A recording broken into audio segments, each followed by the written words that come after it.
रुड़की के हरिद्वार रोड पर सोलानी नदी पर बना पुल लगभग 1 साल पहले क्षतिग्रस्त हो गया था, जिसको लेकर दिल्ली से पहुंची टीम के द्वारा निरीक्षण करने के बाद पुल पर भारी वाहनों की आवाजाही पर रोक लगा दी गई थी। वहीं पुल के दूसरी तरफ कई स्कूल होने के चलते स्कूल बस भी नहीं जा रही थी। साथ ही रोडवेज की बसें भी कई किलोमीटर लंबा चक्कर काटकर जा रही थी, जिसके चलते रुड़की विधायक प्रदीप बत्रा के प्रयासों से सोलानी पुल से पहले आदर्श नगर से होते हुए एक अस्थायी रपटे का निर्माण कराया गया है, जो शनिदेव मंदिर पर निकलेगा, जिसे आवाजाही के लिए शुरू कर दिया गया है। वहीं इस अस्थायी रपटे को लेकर राजनीति शुरू हो गई है। आज अस्थायी रपटे पर कांग्रेस महानगर अध्यक्ष राजेंद्र चौधरी के नेतृत्व में कांग्रेस कार्यकर्ता व आम आदमी पार्टी के कार्यकर्ता पहुंचे और रपटे के निर्माण को लेकर सवाल उठाए।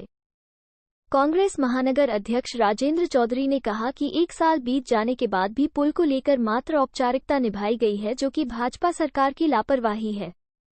उन्होंने कहा कि आने वाले समय में बरसात आने के बाद ये रपटा क्षतिग्रस्त हो जाएगा और हालात पहले जैसे हो जाएंगे। उन्होंने कहा कि इस रास्ते पर स्कूल होने के साथ आबादी का क्षेत्र है, जिसके चलते कोई घटना भी घट सकती है। उन्होंने कहा कि इस गंभीर मुद्दे को लेकर जॉइंट मजिस्ट्रेट के साथ वार्ता कर संबंधित अधिकारियों से जवाब मांगा जाएगा। उन्होंने चेतावनी देते हुए कहा कि अगले 10 दिन में कोई समाधान नहीं निकला तो कांग्रेसी धरना प्रदर्शन भी करेंगे।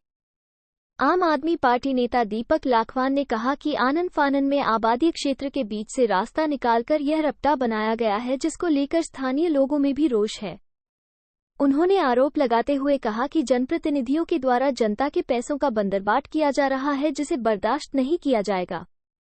पिछले साल बरसात में उस पुल में हल्का सा वाइब्रेशन आया और विधायक जी ने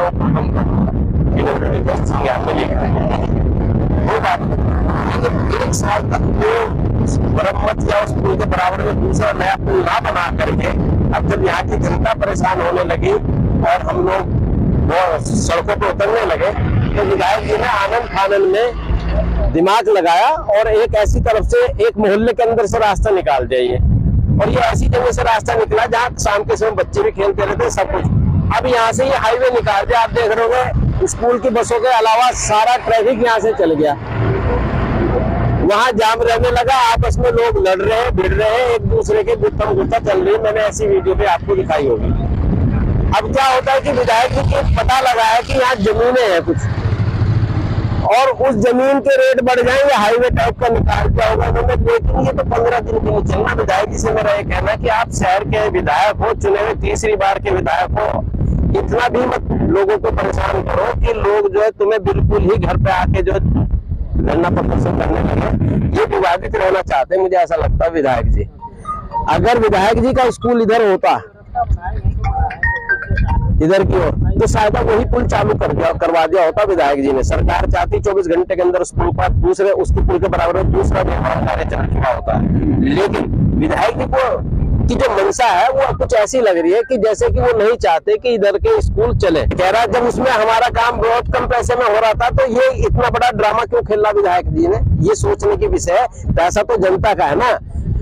ये सारे काम इस देश के सही होने लगे अगर इस पैसे का जो नुकसान होता है वो विधायक की तनख्वाह से, विधायक निधि से भरपाई होने लगे, और जो अधिकारी इसमें लिप्त होते हैं काम कराने में, उनकी तनख्वाह से अगर पैसा कटने लगे तो सारे काम सही हो जाएंगे।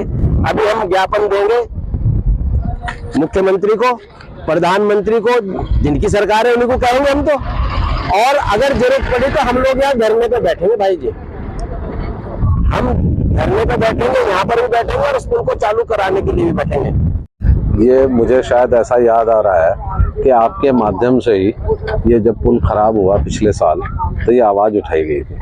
बहुत दुख की बात है कि 1 साल बीतने के बाद भी इन्होंने मात्र औपचारिकता की, एक ये रपटा बना दिया और 10-15 दिन में बारिश होगी इसका पता भी नहीं चलेगा। फिर क्या होगा, फिर उधर से जाएंगे लोग।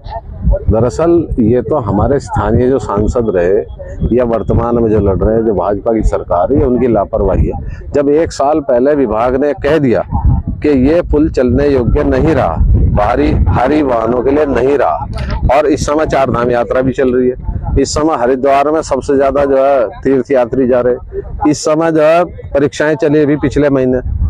इस सड़क से 10-11 स्कूल कनेक्टेड है। जहां से रास्ता आ रहा है उस मोहल्ले में भी जो है 3-4 अच्छे स्कूल है। यहाँ कोई डिवाइडर की व्यवस्था नहीं है। ये ऊट पटांग इन्होंने बना दिया अभी इसमें पता नहीं क्या गोलमाल करेंगे। और ये 15 दिन के लिए वैकल्पिक व्यवस्था है। अगर सरकार चाहती, अगर सरकार जनता के मुद्दे पर गंभीर होती तो अब तक तो नया पुल बन भी जाता। मैं कह रहा हूँ वैकल्पिक व्यवस्था पिछले वर्ष की जानी चाहिए थी, जब सितंबर अक्टूबर में इस पुल के बारे में बहुत गंभीरता से बात उठी, क्योंकि ये तो पिछले साल मार्च अप्रैल से बंद है। आप लोगों ने इस मुद्दे को उठाया था। आखिर 1 साल बीत गया, 1 साल में पुल पर निर्माण क्यों शुरू नहीं हुआ? ट्रैफिक की व्यवस्था नहीं है, कोई डिवाइडर नहीं है। कोई बड़ा हादसा होगा तब वहाँ जो आदर्श नगर का चौक है वहां पे बीच में पोल लगा हुआ, झंडा चौक, लोकल राजनीति की वजह से। अरे भाई, अगर आपको इस रूट की व्यवस्था करनी थी तो जो एंक्रोचमेंट है वो हटाना था, खंबे साइड में करने थे, बिजली के तार हैं, खंबे हैं, उन्हें ठीक करते। यहाँ एक जो है हमारे रुड़की में जगह जगह वो बड़े डिवाइडर वो लगा देते, ताकि कम से कम एक्सीडेंट होने की संभावना तो कम होती। हम अभी जॉइंट मजिस्ट्रेट से बात कर रहे हैं और हम जो है एक मीटिंग बुलाएंगे। उसमें मीटिंग में हम जॉइंट साहब से रिक्वेस्ट करेंगे, डीएम साहब से भी रिक्वेस्ट करेंगे कि तमाम संबंधित विभाग के अधिकारी हमारा स्पष्टीकरण दें कि 1 साल के अंदर पुल क्यों नहीं बना और इसकी क्या स्ट्रेंथ है, इसकी क्या वो है, आयु क्या है इस रफ्ते की। क्योंकि हम चाहते हैं परमानेंट इलाज हो। ये थोड़ा कि 15 दिन के लिए बना दिया फिर ये बारिश में बह जाएगा फिर दोबारा बनाओगे।